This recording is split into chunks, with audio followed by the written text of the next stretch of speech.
Astounding Stories of Interplanetary Adventure, written by Tony Valdez, narrated by Devon Oakander. A lone ringed planet lies ahead as the United Territories frigate Alexandra moves across the otherwise vast emptiness of space. Captain Charles Anders stands front and center on the bridge, politely sipping tea and admiring the view.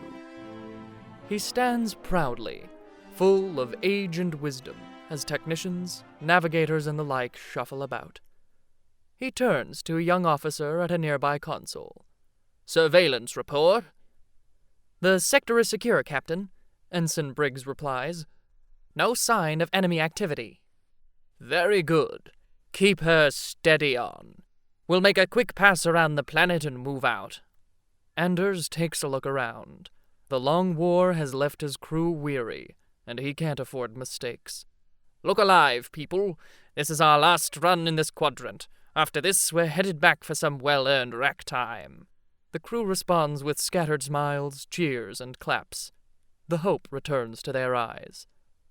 Another young officer approaches, dapper and enthusiastic. "The Alliance will be happy to hear the Cartagayans haven't made it past Ferron, sir." "Not on our watch, Lieutenant Harrison," the captain smiles back at his favorite bridge officer. "Take us home, Dax." Lieutenant Dax Harrison cheerfully salutes back. "Yes, sir." As he moves back to his navigation post, however, beep, beep, beep, an alert blasts from the surveillance console. "Captain," Bridges shouts, "we have incoming on our 6." "Shields up!" Anders wastes no time. "Stealth class warbird, sir," Briggs continues. "It's the Cartagayans."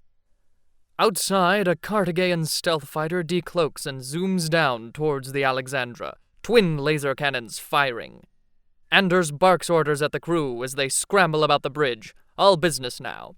"Red alert! All hands to battle stations." "Captain, we've got incoming pulse blasts." Boom! The strike cuts Briggs off as the ship rumbles and lurches. Scattered systems spark and short out. Several of the crew tumble to the deck. The enemy fighter continues its assault. The craft is small, but the damage wrought by its blasts is calculated. It makes another pass, and the Alexandra takes another beating. More crew are sent flying. More sparks erupt from the once pristine equipment. Anders holds himself up against a console. "Return fire, damn it!" Tactical Officer Reynolds taps frantically at his screen. "Weapons systems offline, Captain." "Unacceptable. Get them back up, Ensign." "Trying, sir." In the cockpit of the stealth fighter, a vile grin stretches across the Cartagayan pilot's face. A large humanoid alien, green with scales, seemingly a combination of man, lizard, insect, and rage. A third large blast rattles the ship. The console, which Anders has been steadying himself on, begins to spark and overload. "Captain!" Harrison dives, pushing Anders out of the way in the nick of time. The computer explodes in spark and flame. Pulling themselves from the floor, the two men freeze, eyes locked on the main view screen as a massive Cartagayan warship decloaks in space ahead. The assault ceases for a moment as a voice takes over the ship's intercoms.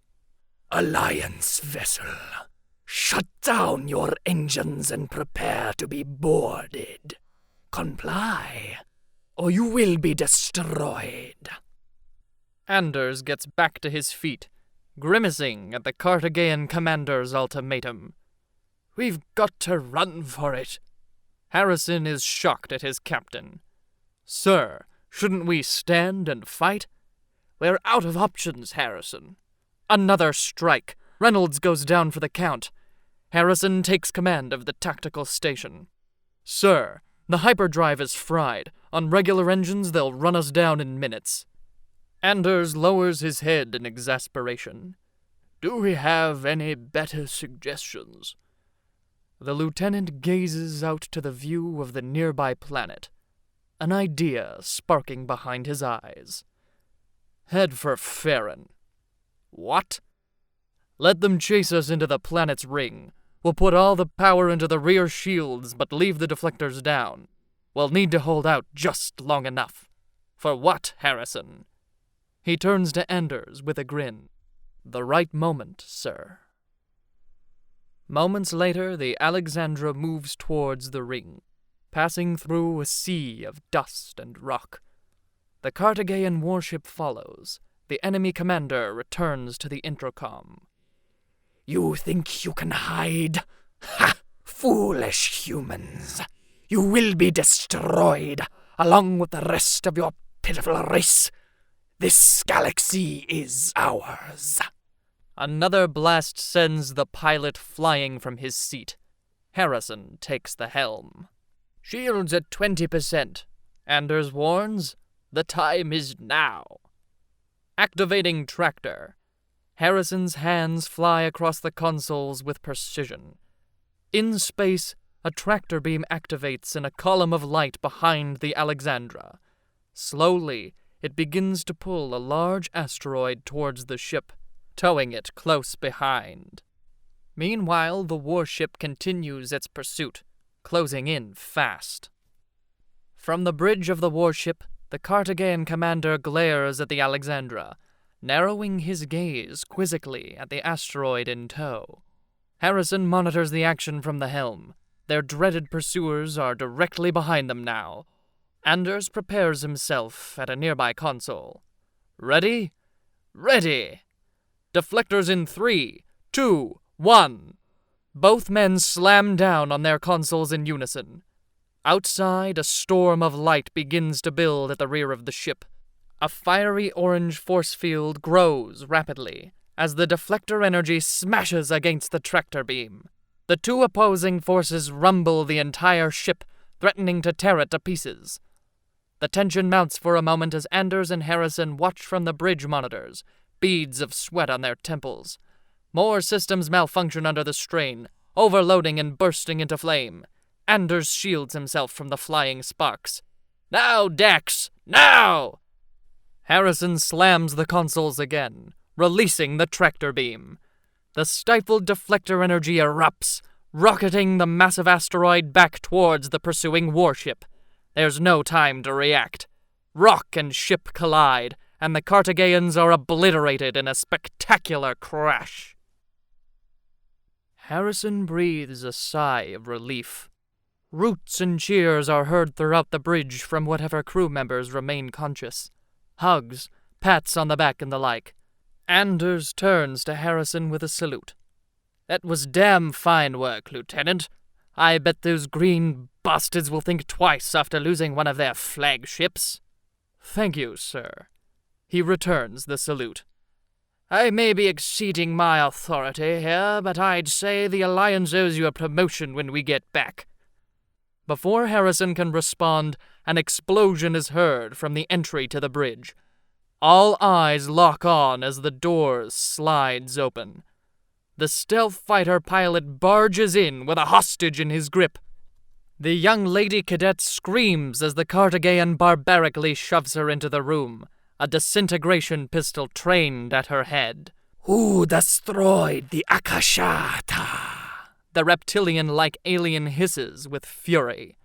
Harrison isn't fazed. He approaches his enemy, boldly standing mere steps away, face to face. I did. Just as I'll destroy you unless you let her go. The creature growls in return. You shall pay for this. In your blood!